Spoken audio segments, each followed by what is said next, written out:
Hi, how you doing? Hi, how's things? You alright? Are you alright? Look. Can I just say you think you're looking great? I know you put on a bit of weight, but I think that's great. I think it looks fine. I think you look healthy with it, to be perfectly honest. And we just, I'm sorry, I put on weight as well. I put on weight as well. We've all just rounded out a little bit. Fucking that's it. You know what I mean? There's no big deal about it. We just rounded out a little bit. You know what I mean? We round it up rather than rounding down. Sometimes we round down. Sometimes we choose to get the stairs. Sometimes we choose to walk in rather than, get the bus, and we round down. This case, we had to stay home. We just rounded up a little bit, but it'll be fine. It'll average out at the end. Or we've just changed the average, and that's fine as well. I think it's just fine. You know what I mean? And can we all just admit that? Can we all just admit we rounded up a little bit? Is that all right? We're just fine, And can we just think that, we know that with each other, and we don't need to be like, look, because as much as we preach how you're meant to love yourself and not judge, we can still find ourselves, and it's the same. Like I tell you, do you know why people laugh in a stand-up act when the biggest reason I think that crowd work works? Crowd work is when a comedian starts speaking to members of the audience, right? And a lot of people get nervous about sitting in the front row because sometimes it's done awfully, right? Sometimes it's done at open mic nights and it's awful. The MC's like taking a fucking census. Where are you from? How'd you get here? You're fucking shit. Look at his head on you, Sometimes they might be like, you might have a bit of a tan. And they're like, where are you really from? Do you know what I mean? Sometimes it's awful. So a lot of people don't want to sit in the front. But the reason, for the most part, that even someone just almost making a joke, but to someone in the audience works, is because everyone else laughing their fucking head off is like, thank fuck that's not me. Thank fuck that's not me. So because we know that, right? Because we know that, and because we know we like to laugh at the fact that it's not us, understand where a lot of your judgment might come from when you're scrolling through your Facebook feed or your Instagram, and you might think, I haven't seen that person, about a year and a half. Ooh, they kind of, we all have. Now, we all have. But you might go, they fucking, I guess they just, walked a little bit less than I did. I put on 5 pounds. They maybe put on 7 pounds. You know what I mean? They've just rounded up a little bit more. So can we all just fucking just be sound? Can we all just be sound? And also, if you're the person, don't you dare be hard on yourself. Don't you fucking dare. There is so much time. Do you know, like even losing 1 pound would make a noticeable difference on you, because this is not like you think of 1 pound, oh my god, like it's like a percentage of my body, like it's minuscule, because your bones and your organs and your fucking head and everything's so fucking heavy, and your feet and all that. You're taking any fucking fat off your feet, right? Unless you got fat fucking feet, right? Even losing a pound is huge. And that would you probably lose a pound by when we get to actually go out a bit more, you lose it anyway. And keep track of that, right? Keep track of it so you feel really good when you literally, in not doing anything other than not being stayed in your gaff all the time, not being stayed, not being forced into your house the whole time, you lose like 1 pound, 2 pounds, right? And then when you're out, you'll be walking around. This is if you're not currently doing any exercise. If you already got this, if you're actually like achieving this, like, Omega Man fucking diet right now, then skip this button. Then skip this right now, right? But if you're like me, right, and you're not, whatever. I'm just saying, I've put on a bit of weight, and I'm fucking like, what? No fucking shit. I put on weight. No fucking shit. I've put on weight. I've been bored. I've been legally obliged to stay inside. The takeaway game has really stepped its pussy up. It sits there like a fucking eye above fucking Cairo on a pyramid. It's so fucking high, top tier now these days. It's like some fucking Illuminati eye. So it's there, and then it's also you can't move, and also you're trying to comfort yourself because you're sad and getting down on yourself. So look, we're all gonna literally, in even a tier 3, we're gonna lose it. We're going to lose even 1 or 2 pounds, and keep a tally on that because it'll make you feel good. And then even take it before and after. You know what I mean? And we've all shifted the average, so let's not be fucking hard. I just literally come on here and push my agenda, and I hope people buy it. Yeah, Tony's right. Like, let's not lay into him for putting on like 5 pounds. I sometimes try and start these fucking political movements just because I had a pint of ice cream just before doing. Me and Terry, to be fair, we had a pint of. What a day though. We had a little tidbit on the ice cream in case you're asking. We had the pralines and cream, Haagen-Dazs pralines and cream. It is the best pint of ice cream. There's influencer. There's a little ice-fluencer there. Ice cream blender. Ice cream blender. It'll come to me. So it's a good pint of ice cream. Fuck your Ben and Jerry's not having a go. Boy, caramel choo choo. You know, yeah. If you want to feel like your teeth have been fucking, if I tell you, you're gonna need bloody train tracks after getting caramel choo choo because the caramel bits are too hard. You break your teeth. But anyway, what was I saying? Yeah, we needed the ice cream after the day that we had. Oh my god. What a day! Do you like Picture House, man? What a day she gives me, all I need, taking me over. There's a sun, burst. Man, if you weren't at Witness 99, you can fuck off, man. Fuck your glass, though. Fuck your net worth. If you weren't at Witness 99 when the clouds parted open and fucking Picture House played Sunburst, man, you can fuck off, man. If you didn't see Ash live at Witness, I've gone full Bobcat Goldthwait. I was just thinking, if you didn't see Ash at Witness, man, I used to ride birds, man, at Witness, man. It was like the Gael talk for rockers, man.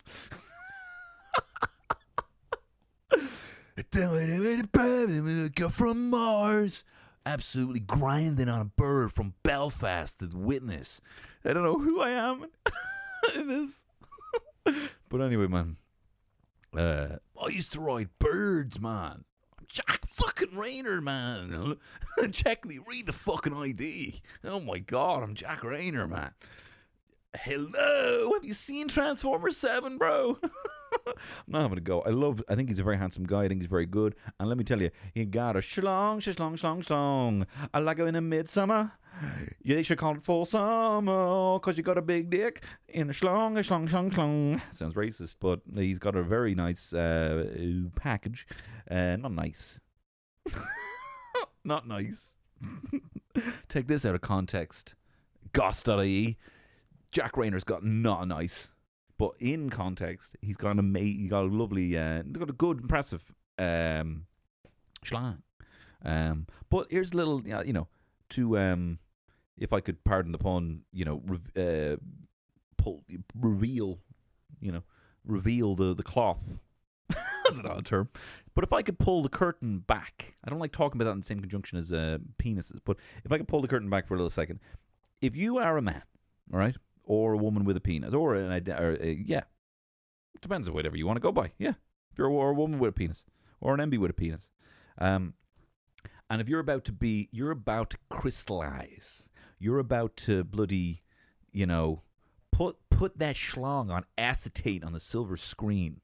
You're gonna wanna, you're gonna wanna make sure it's not too cold and all that and all this stuff. But look, I'm saying I don't know if he did this personally, but if I was Jack Rayner in Midsummer and I had to get my schlong out, I'd be fine. It'd be fucking lights, camera, Tony, please stop having a wank, action. And it'd be like, great. You know what I mean? I'm just saying you have to get it up to luckily the camera adds 10 pounds to your cock. It makes your cock look like it weighs 10 pounds. But if you, without that, you might want to do a fluff, beforehand. Everyone's talking about fucking Fassbender and Shame gets his long schlong out.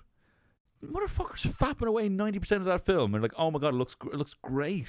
Of course it does, because he's not a softie. He's not exactly popping the old fucking Mentos soft mints. You know what I mean? He's not exactly bumping into a fucking lamppost. Ow, Mr. Sir. He was literally, they're like, who did that again? Steve McQueen? Not the one you're thinking of, the director. Steve McQueen?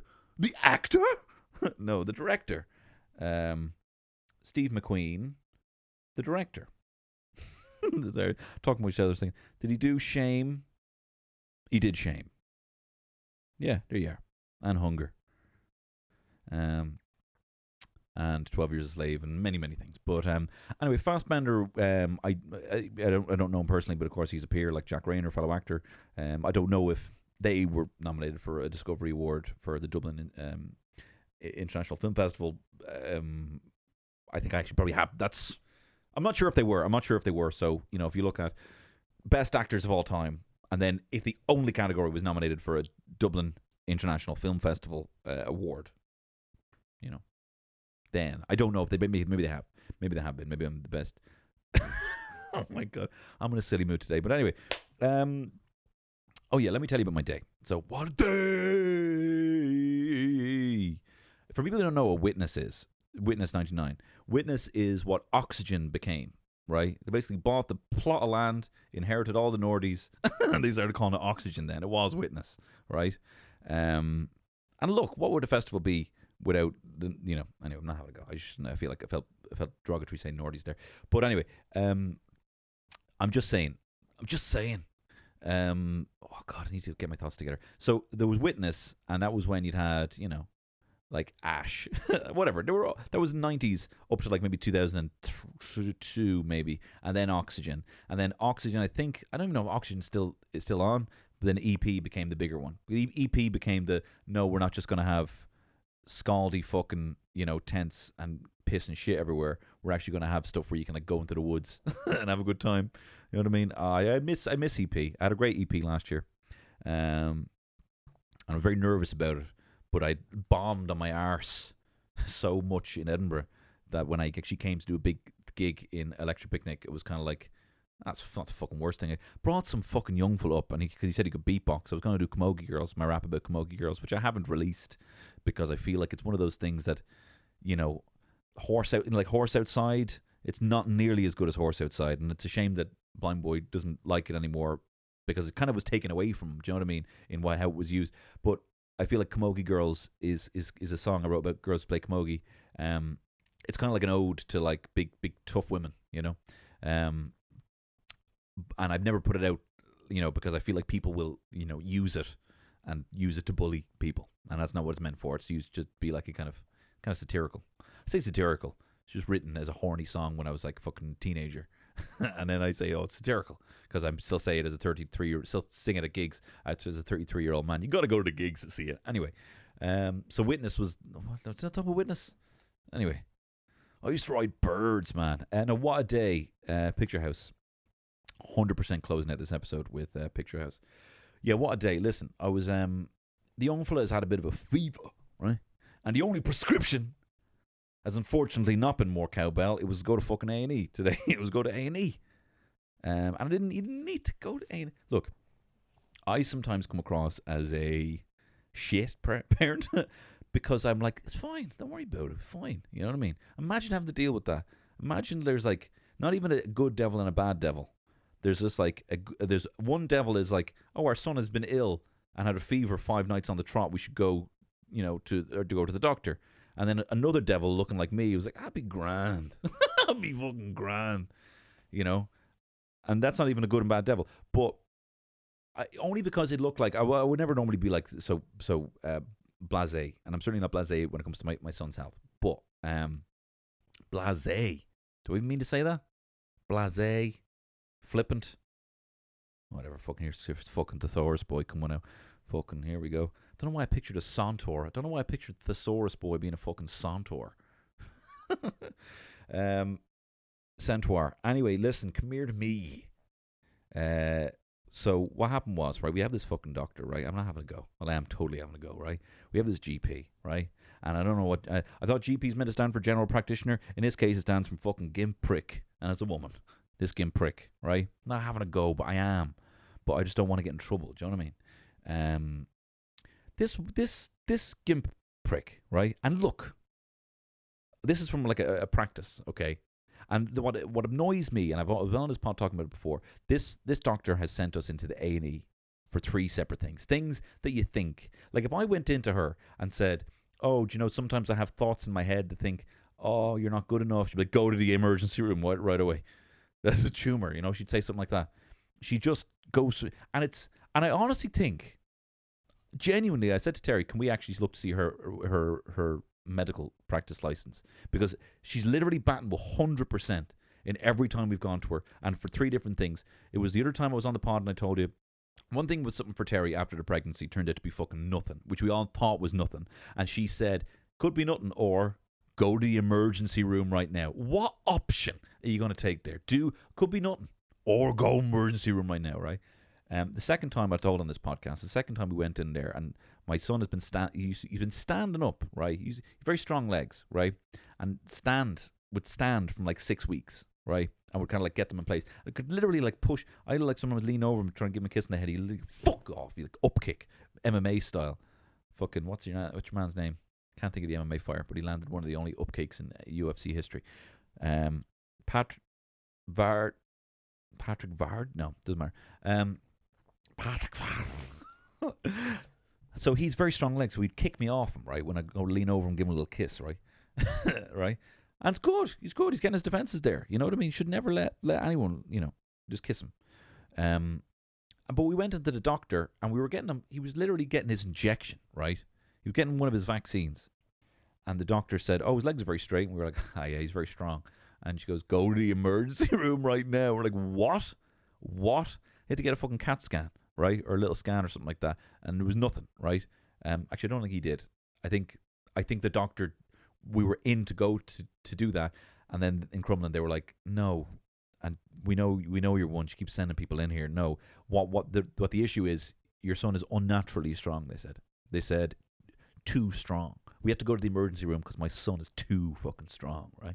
Didn't lick it off a stone. And he fucking would if he could. The appetite on him, right? He would eat stones. He's like fucking Bam Bam, right? But this is the thing. So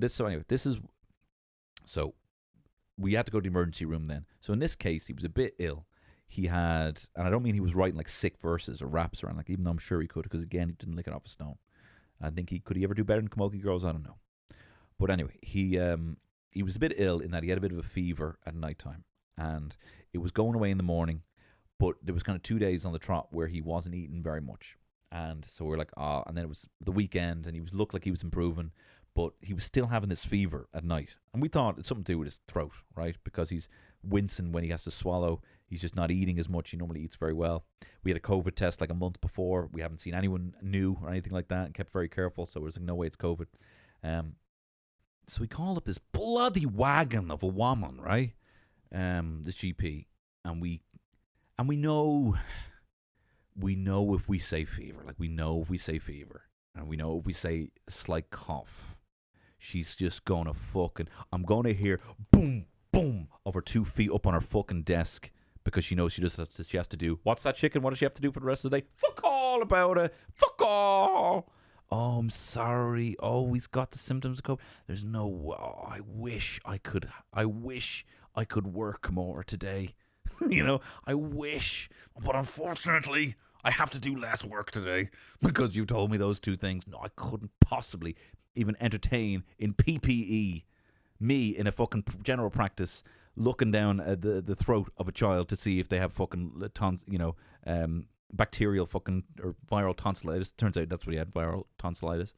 I can't do no. You're gonna have to send him in to the hospital where they're already fucking overworked, where they fucking this woman does not know what a fucking baby is. This is the 3rd time she sent us into the A&E. We say Anton, right? She could look, oh my God, what the fuck's that? And I was like, a leg. It's a leg. It's a leg. No, baby's only supposed to have 1 leg. Baby's only supposed to have 1 leg. You're going to have to send him to, he's going to have to lose the leg. Honestly, I'd say, show me your fucking medical license now, you wagon. Because I bet it has fucking scrawled in crayon, Frank Abagnale, fucking con artist underneath it. Honestly, I don't know how you can get away with doing so little. And I'm not having a go. Look, I am having a go. But I don't know the full picture. I can only explain from there could be anything going on. I don't know what it's like for GPs in these practices now. Their phones are fucking blowing off the hook all the time. They're probably inundated. They're probably so terrified of taking anything home. I totally get it. But fucking look at the baby rather than send me in to people who are already overworked. You know what I mean? But anyway, listen. So I had to do all that today. But look, it was actually a good thing she sent us in because it turned out to be none. But I'm not giving her that. She should have told me that. She doesn't know what a baby is.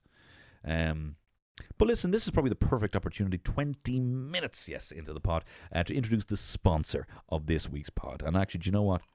I'm having a little tipple there. I'm having a little tipple of the sponsor of this week's podcast, the Dubliner Irish Whiskey. Now, let me be clear and get standards and practices out of the way. Yes, I am having a glass of this, but no, it is not enabling me sexual powers. It is in no way making me feel confident. I do not want to climb tall things or act like bloody Superman or anything like this capacity. What I am doing is just enjoying it on this pod, but in no way is it assisting in my relaxation as well. Just to make that clear. I relaxed first, then I had it. It serves no purpose. No.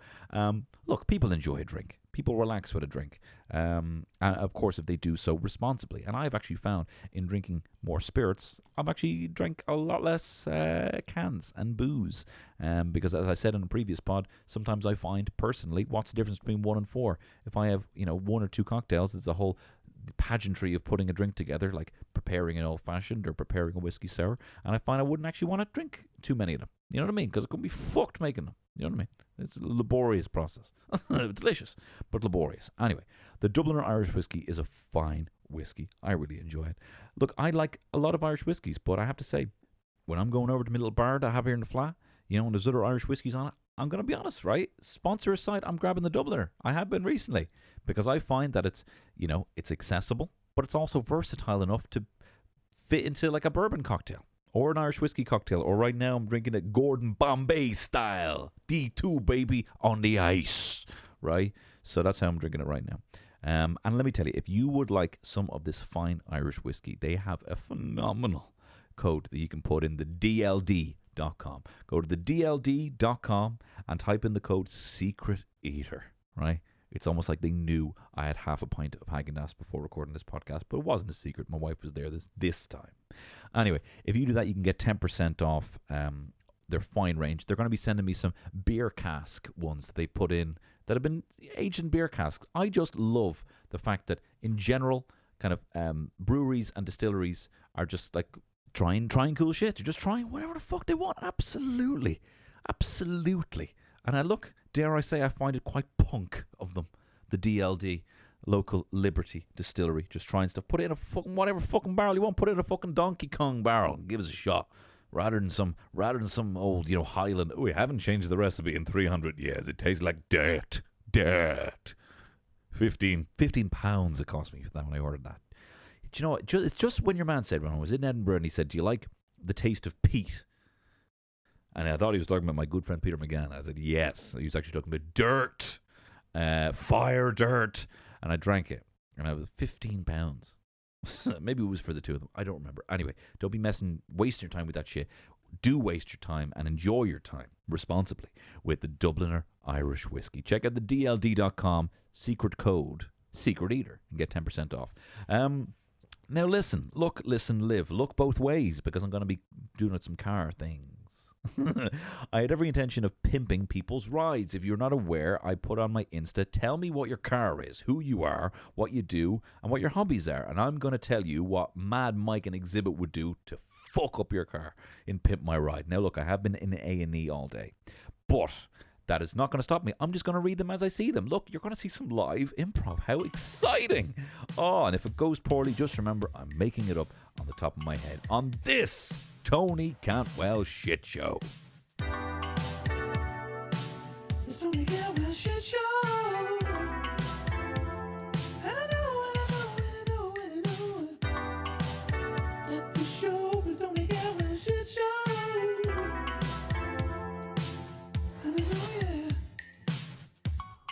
And I know, lovely stuff there. So look, we just get into fucking pimping rides. And pimping rides is an insane term, right? For one, pimp is an insane term. So pimp, like Snoop Dogg would have introduced the idea that being a pimp is a good thing. But like, to pimp means to kind of dress like a pimp. So pimps are essentially the controllers of sex workers. People who have Like imagine, and I'm going to explain it like to a proper zoomer here. Imagine your OnlyFans was controlled by someone who smacked you around, right, and took all the money, the majority of percentage of you made from your OnlyFans, and spent it on gold teeth and like a mink hat, okay? And apparently, well, pimps always dressed very kind of over the top, loads of gold, because they would pretty much wear their wealth. Because if they ever had cash on them that they would get from the sex workers that they've pimped around town, that they would get the cash confiscated, but they would always get their belongings back. They would always get their rings, their coats, if they ever had to go to prison. So having a pimped out ride was kind of having something completely over the top, so unnecessary. I mean, what kind of hyperbole fucking word can I use here? Fucking gaudy as fuck, like just gold, maybe diamond rims. But then, they got a bit more classy, You wanted what the rappers had, which was just they wanted like blacked out windows, cool rims, maybe the car does something, right? And it started off something like, look, now it becomes a convertible. We made it so it can actually be a convertible as well. Maybe it's got a really good like a screen. This was insane, a screen to watch the telly in your car. Well, not you, someone else. You could do that while you're driving your car. Your mate can be watching MTV. How good is that? So that then and then maybe suspension, so it would kind of bop, like a low rider, But then it went. Then Pimp My Ride. So Pimp My Ride was kind of a show when MTV was kind of in its heyday of making reality TV shows. I feel like it was in a heyday when it was making shows like Cribs, because it's like these lads are going to be broke. Like these lads, I can feel Dr. Phil watching episodes of Cribs, being like, "This is my second cinema," and like Dr. Phil being, "You can't solve money problems with money." Like, and money is money at that level for people who've never had money that become millionaires, literally getting off the street to become rap artists, and not investing their money anywhere else. Like, money is like a plague, and people come after you like a virus to get that money, and you just see it. You just watch Cribs, and you're like, these lads, unless it's fucking Fieldy, growing up in a small neighborhood, investing all that money, to just get some cool spray paint on his walls. Fieldy from Korn. That's a great episode of my mate Aki turned me on to that. It's a fantastic episode that's probably one of the top 10 episodes of Cribs. Another great one is Mariah Carey's, that's one of the iconic ones where she's like, "I'm not going to let you in my bedroom because that has to be something for me. I have Marilyn Monroe's bath up there as well. You're not going to see it. She has a bath in the middle of it, in her other bath, right? No, Marilyn Monroe's piano, sorry. She has a bath as well. Doesn't matter. No one knows what you're talking about, you cunt. But aside from that, so this was the heyday of, was watching a good Cribs. Maybe you might even watch, What's Going On. This is before, Sweet 16 was a fucking great show. Sweet 16 was when you had the most spoiled kids ever. Again, you see Cribs and everyone wants that. The fabulous life of a rock star. And then for Super Sweet 16, it's like, how do we get what you've seen on Cribs? Almost Cribs started, and it's like, how can we get the things we've seen on Cribs, I mean, there was other sides of it. You had MTV's Made. That was more kind of, turning a life around. Someone's like maybe a bit overweight, they want to be like a model, or they want to lift weights. Someone is like a bit of a jock and they want to become start a band, and then you would have like these life coaches come in and help them sort that out. And it was all about breaking these stereotypes of high school, and it was a great show. Kind of the opposite side of that was Sweet 16, where it's like, give me everything I saw on Cribs just for my 16th birthday, or my quinceañera if I'm a very rich 15-year-old Latin American child. And it was an iconic one in Ireland, the only one I think that was ever in Ireland, because it was a UK episode, and there was some guy who got a fucking awful bullying because he had Cascada play his Super Sweet 16, and I felt bad for it, but like, just because if you're a child on TV who gets loads of things. Anyway, I shouldn't even go into that. Basically, it was a kid who had Cascada for his birthday, and that was the big, oh my God, Cascada, and he wanted a Hummer, and everyone wanted a Hummer. So also along the same lines of that, somewhere in between Made and my Super Sweet 16 was Pimp My Ride, where it's like, how can I give a pimped out, one single pimped out thing, for someone who has a shitty car. Someone's got a shitty van. Someone who somehow is driving a hearse because it's the only thing that they could afford, even though that sounds fucking awesome. And now obviously, you see, my whole fucking TikTok is hashtag van life, how to live a cool van life. We're driving around. Hey, me and my wife are really hot rock climbers. We also have our own Pornhub channel. And we have a cool van. That sort of what am I talking about? But anyway, Pimp My Ride was a show where they would basically MTV, please pimp my ride, and they would like show their shitty car held on with duct tape, and then Exhibit would show up, would walk from like fucking 2 kilometers down the road, and then it would like cut, and then Exhibit would be mad close, and he'd be like, hey, me, Exhibit. And I always liked Exhibit. I liked Exhibit in the same way. George Harrison's my favorite Beatle, right? And in the same way, kind of Exhibit for a while was my favorite Up in Smoke rapper, even though I don't think he's the best flow. I mean, it's always got to be Snoop Dogg. Actually, Eminem's probably the best rapper. If I can really be honest here, can we all be honest? He's probably actually the best rapper. He's. But watching like the Up in Smoke tour of Dre and Snoop and Exhibit and Nate Dogg and Warren G and all them, I was like, oh, Exhibit, because I'm gonna go for a cool outsider. Also, he had X in his name, and I loved X-Men at the time, still do. But also, kind of, for me, George Harrison's like, I don't want the obvious choice. But then I've actually, over the years, realized that George actually just is the fucking soundest, and I love George. So I kind of started following him out of some sort of like, I don't want to be mainstream, like in the most popular Beatles, or the funny option, which is saying Ringo's your favorite. You're fucking dumb, having a little go. I would say Exhibit was my favorite Up in Smoke rapper. Anyway, Exhibit only apparently appeared in the show. He hosted this show because he wanted MTV to play their videos. He thought this was a fucking dumb idea for a show. It was never going to really take off, and then it fucking blew up, and that's what he's kind of known for. It's just like people see him walking in the street, they think he's going to like turn their car into a fucking jet engine or something like that. Do you know what I mean? He's not like that. So him, and then he would have to go into this company, West Coast Customs. So he would basically pick up the car, meet the person, they'd show how shit it was. Exhibit just has the most contagious, like, he would just laugh at everything. And it was great. He was a perfect man for the job because he just didn't take it too serious. He would just laugh at everything. He seemed like a real cool guy. He would drive their car over to West Coast Customs. West Coast Customs was, they would have a little meeting. They would talk about what they were going to do. This is before American Chopper, right? They would talk about what they're going to do. And then the lavish thing at first, was just, all right, we're just going to fucking put new rims on it. We're going to put suspension on it so it can bounce, so it can do a kind of a weird thing. And then it just got insane. Mad Mike was truly mad. Mad Mike was the one consistent they brought over, even when they moved to a different garage in Pimp My Ride. They went from West Coast Customs to Gas Customs or something like that, right?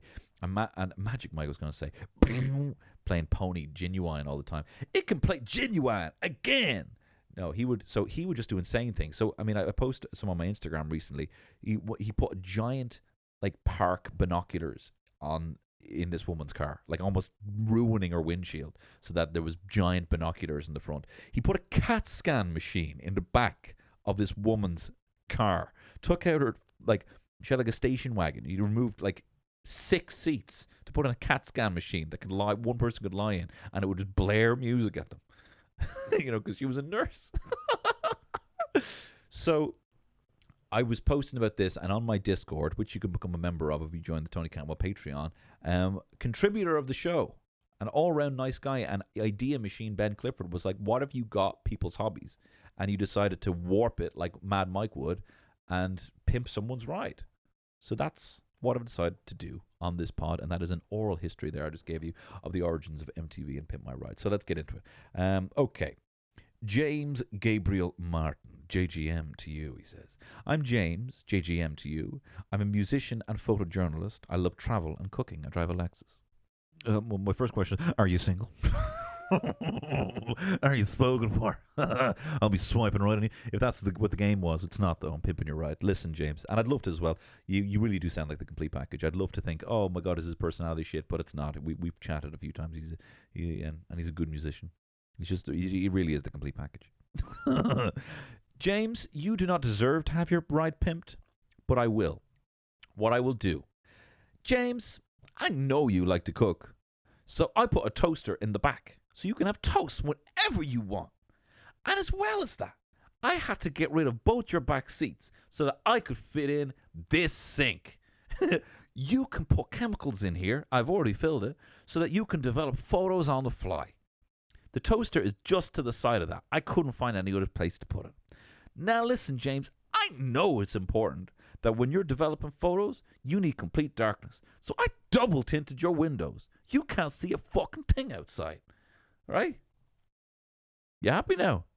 You fucking smarmy fuck you. The complete package, complete fucking dog shit now in your shy car. No, James, you know I'm only having a laugh. But you two have too many good things going for you. Okay, next up. Let's see here. Brian, Ford car, pints. Brian, I know you love pints. So I took out the passenger seat and I replaced it with a keg of non-alcoholic Carlsberg. That means you can drink non-alcoholic Carlsberg wherever you go. So you can drink and drive, but only that drink. The kegs, honestly, it won't fit on either keg. I'm sorry about that. But you'll be the life of the party with your non-alcoholic Carlsberg in your Ford car. Okay, let's see here. Laura, Count Draculaura, has a white Volkswagen Up. She draws, she likes crochet, and loves her pug. Laura, honey, I was going to say bitch. Laura, love, I know you love crochet, but when are you ever going to do it? I find when I have a new hobby, I'm kind of doing the inflections of Mad Mike without doing his voice. What I find is I need a deadline. So what we did is we stripped the floor and all the fabric off your car. So you can literally see the axles turning and there are springs sticking in your back. You now have to crochet the whole inside of your car. That's a project we've given you because otherwise you wouldn't do it. And I also put a little bin in the back for your fucking dog. Get him in a fucking bin. Ah, no, he's a good pug. Okay, let's see here. Let's see. Now my brother has piped up here. He says Andy, that's his name. He's got a Megane GT line, stands for Gran Turismo. He's putting capitals here. He's trying to really fire at home. He's got a fast car. Like fucking Tracy Chapman over here to come. My hobbies are podcasting and jiu-jitsu. And he's got a fabulous podcast, Put It in H, and he's got a fabulous Patreon podcast called What's So Great About, where they cover Marvel movies, and also he's now on 90s action films. So if that's your bag and you are already in the Patreon market, maybe give it a shot for a month. Do not take away from mine, ever. But, if you're being generous. Anyway, Andy, I know from personal experience you don't like to stand up when you pee. And I know you didn't mention this and probably didn't want me bringing this up on a podcast, but I know that you sit down when you pee. So what I've done for you is I've cut a big potty hole into the ground, cut straight through. I didn't see what I was looking at. I think I cut in some axles down there, bitch. There's a big hole under your passenger seat now, and you put your bare bottom on that. And you can piss and you can poo and you can drive. And I put a microphone in there as well. But it can only have a very small cord, so it's only as high as where your ass hits the seat. So you can only record the sound of you having a fucking shy or peeing down the road. Okay, next one. Johnny says, I got a Volkswagen Golf and I love sailing. Johnny, man, I know you like sailing, so I put a boat on all your wheels. I put 4 boats on your wheels. There's a boat on each wheel. So you can go off to sea. And you can be confident because you have 4 boats from under you. But I also misread what you said and said that you like golf, not that you have a Volkswagen Golf. So unfortunately, I cut a big hole in the middle of your fucking car and put in a putting green. Yes, you can golf now, but it's going to sink. So, so I'm sorry, like, I can't help you. Okay, here's one. Elaine drives a Toyota Aygo and is a teacher in the primary school that I went to. Okay. Don't know if this is Schoolwear or if it's even St. Vincent's just up the road. If it's the babies. You know what, Elaine? When I think of primary school, don't ask me why. I just think of Mala. I fucking love that shit. I love Mala. And one of my favorite things about Mala is pushing my thumbprint into it and then putting my thumb back into it. Like, it fits perfectly. So I thought, rather than having memory foam or some sort of, foam seat, have a fucking Mala seat. Your seat's a fucking Mala. That means they're going to fit you every time. But it won't support you very much. Like this government, actually. Man, this government are like fucking mauler seats. Unsupportive and unreliable and malleable to the highest bidder. So there you are, Lane. Mauler seats. And I fucking throw a fucking chalkboard in there as well. Oh, I'm getting too giddy now. Okay. All right, we got another premiership teacher, primary school teacher here. This is Claire. Claire drives a Volkswagen Polo, is a primary school teacher, and likes playing Mario Kart. Claire, I know you like playing Mario Kart. And what is your favorite thing to throw in Mario Kart? Bananas. I filled your fucking car full of bananas. And I don't think, look, I would love to put shells in here, but I don't think it's very ethical, and I think you agree, to kill a turtle just for his shell. But I have still filled your car full of turtles so that when they do die of natural causes or run out of bananas, you can just fuck their shells out at people on the road. I have also reduced the suspension so your car is dangerously low. Okay, we got an interesting car here, right? This is what I was looking for. Grant. Grant is driving a Robin Reliant. The fucking three-wheeled car from Mr. Bean. He's always knocking over. So this is a three-wheeled car, and the steering wheel kind of moves it's literally like a tricycle. And so the front wheel is turned with the steering wheel. I mean, as all wheels are, but it's only one wheel, right? And so Grant is a paint specialist and a kebab enthusiast. Okay. Grant, bro, I know you like kebabs, man, because you told me. So what we have done in your stupid three-wheel car is we have taken out your steering wheel and we have decided to use that centripetal force to replace it with a column of meat. So now when you turn the steering wheel, you can turn the meat, and we've replaced your dashboard with a fucking gas burner so that it'll still cook the meat as it turns like a skewer would.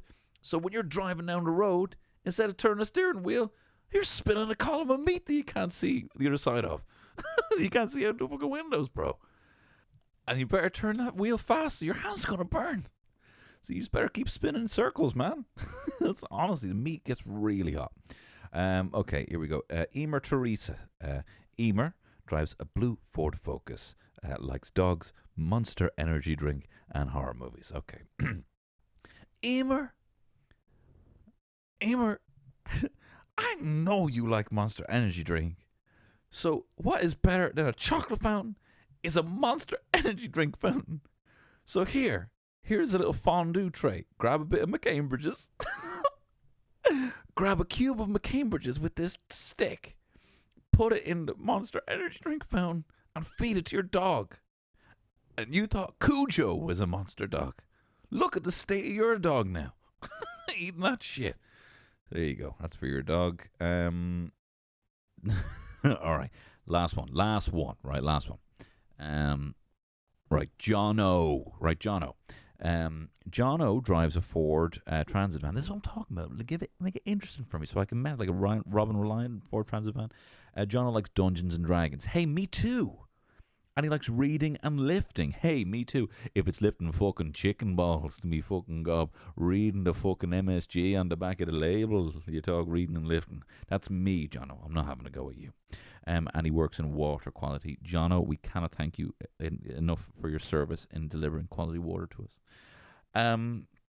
Okay. Jono, man, I know you like Dungeons and Dragons, but I, Mad Mike, don't know what that is. So I put little chains in the back of your fucking van with a Komodo dragon who is not attached to them. So you can get someone back there, tie them up, pretend to feed them to a Komodo dragon, and ask them for information. Ask them for secrets. And they have to give it to you or they'll be eaten by the dragon. If, in all seriousness though, if I was, this is what I do if I was pimping you, right? Because this tickles my fancy. People talking about fucking swimming and all, surfing and all shit, which isn't my aspirationally would like to get into whatever, put a fucking rack on, put a fucking surfboard on it, whatever, right? But what I would do is, something I wanted to do is get a table made, white table, kind of good quality wood, have a little, little side pockets and stuff so people can hold their dice and stuff like that, and pens and paper and stuff like that. Proper games table, right? And have a little mini projector up on the roof at the back of your van, right? Project down onto the table, and you can you can play D&D with changing maps, change the topography by projecting it onto the table, and have your own little miniatures, Even just play Roll20. We've been playing that recently for our online Zoom Dungeons & Dragons. It's going on Roll20, and, well, it's been on Google Hangouts with its app, and it's online Dungeons & Dragons, and it takes all the difficulty out of keeping order, leveling up, does everything for you. You can even move little miniatures on there. It is class. I highly recommend it to you, Jono. Let's see, is there anything else? I don't think this is real. Is it Barry McCock, bathroom attendant? Barry, I know you like attending bathrooms, so I put a blue. Oh no, I don't know. Put a little change in the back in case people say they don't have change. You be like, well, I got change for you. I got change for you. Your attitude, mate. Give me some fucking cash for giving you a lolly, you swine. No, that's it. That's it, guys. Listen, thank you very much for this first edition of this Pimp My Ride. I will think about this better, but now I think I got the flair. I understand what how I'm gonna fuck up your car. It's more about the hobbies, so we'll do that for the next part. And thank you very much, Mr. Ben Clifford, for your fine suggestion on this pod. You can check out his Dungeons and Dragons podcast if that's your bag. Homebrew Quest. They've recently migrated their episodes over to YouTube from Twitch, so do check that out. But listen, don't be fucking focusing too much on him. Focus back on me for a second. And let me tell you about my Patreon. If you like this pod, and if you want to hear some bit of a weirder concepts like this pod has been, you'll probably find them over on the Patreon, where I feel a bit more comfortable because it's behind a paywall. So you can check them out in episodes that some people have said are better. A lot of people have said are better than the podcast you were listening to here. They have no sponsor affiliation. Not that there's anything wrong with being sponsored. Again, I thank you so much to the Dubliner Irish Whiskey, the DLD.com. Get 10% off with Secret Eater on there. But over there, it's just me letting loose, and it's fun. And if you would like to join the Discord, you can do it over on the Patreon, where we're chatting. People are suggesting episodes, and you can chat to me directly on that if you like. I mean, you can just fucking find me anywhere. I'm not fucking, I'm not an elusive man. You can find me mostly on the street. Find me down the road. You know what I mean? He's do, and that's great. I love chatting to people. Anyway, I'm all over the place. I need to go look after my son. He's still not very well, but he's getting better. No thanks to fucking gimp face in the... I'm not going to tell you to practice. But anyway, thank you very much for listening. And I will see you over on the Patreon on Friday. If not, I'll see you over here next Tuesday. CUNT on this... For whatever. I don't know where I'm talking with this. On the Tony Cantwell Shit Show. Bye-bye. Whenever you're near me, there's a sunburst trying to break through, and I'll wait, hopefully near you, hoping you are trying to get near.